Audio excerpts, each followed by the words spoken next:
It's not about, you're wrong, Lindsay, this is how it should be said. It's about, this is how I would say it. Okay? And some students will still prefer their own way.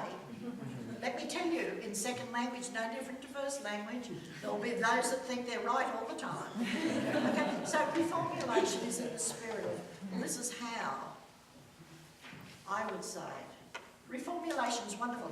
Like in our manual at the base, we have a particular activity, and I've got what an intermediate class wrote and put it in there. I had reformulated it correctly on the board. 3 other people were doing it, and then we stood back and we looked at each other, and they decided they still didn't like mine the best. They liked the way they said it. And you as a teacher, you take that second place with it. But let them talk.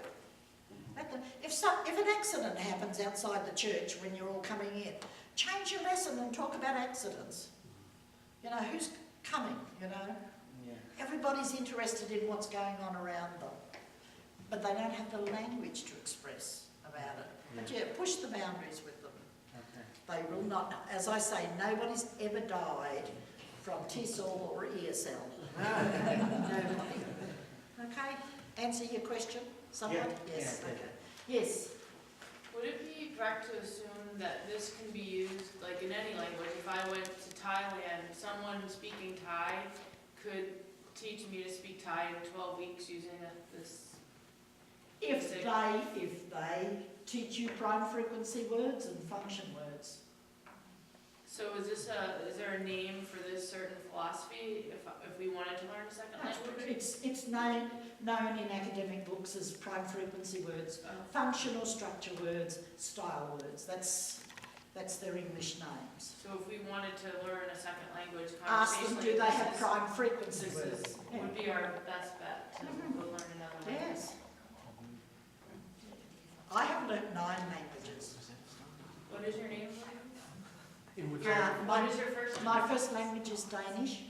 My mum and dad are Danish. In the more advanced classes, do you typically give homework? No.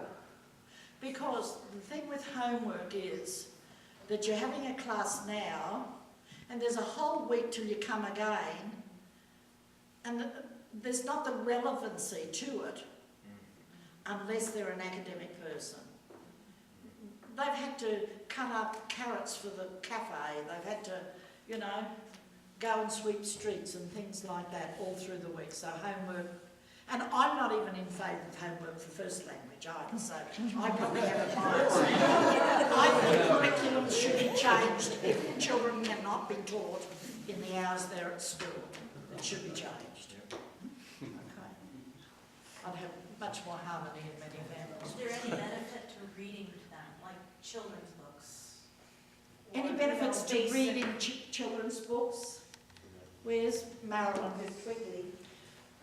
We have 5 books here that we would recommend, and one of them is a children's book, Miss Twiggly. Ever heard of Miss Twiggly? If you haven't, your education is sadly lacking. Okay? This is a wonderful, wonderful book written by Dorothea Warren Cox. It's a person here from the United States of America. And it's a book about a lady who's a bit eccentric and, you know, she has a dog called Puss and she lives in a tree house and all the rest of it. And the town is wanting to get rid of her because she really is an embarrassment to the town. And she doesn't care what the town says. And then a flood comes and she's the heroine of it because she can give the mayor's wife a safe place to be where the flood is in. Great moral story. But it's written in a language, if you want to teach tenses, present tense, past tense, future tense, continuous tense, wonderful, wonderful book.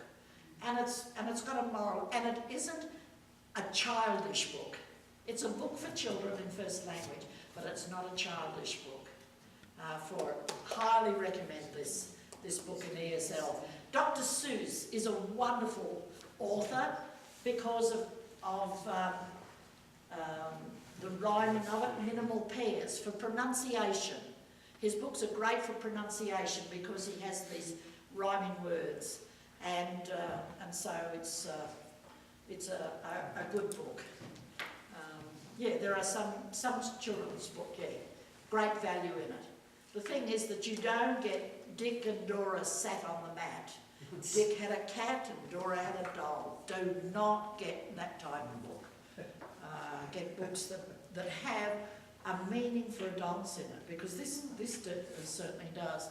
Other books, if you're not able to go and take a TESOL course, and I would highly recommend that somebody from this group, if you're using this as an outreach, long-term, and that somebody needs to take 4 weeks off and do a TESOL course for it and become the trainer. But if you can't do this, this is a wonderful resource.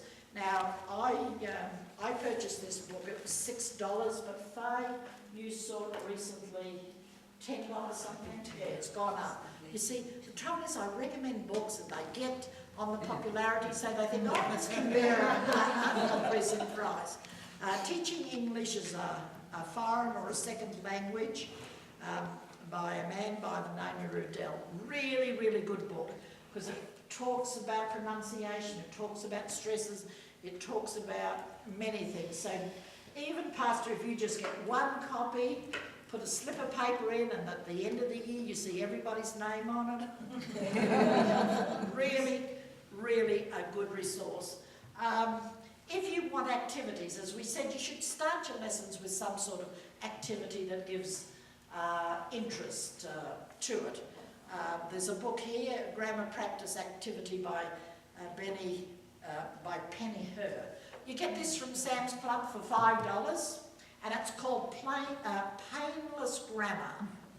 Okay, $5. Good investment for those of you that are unsure of your parts of speech. Okay, very good book. Got good exercises in a very fun way of learning.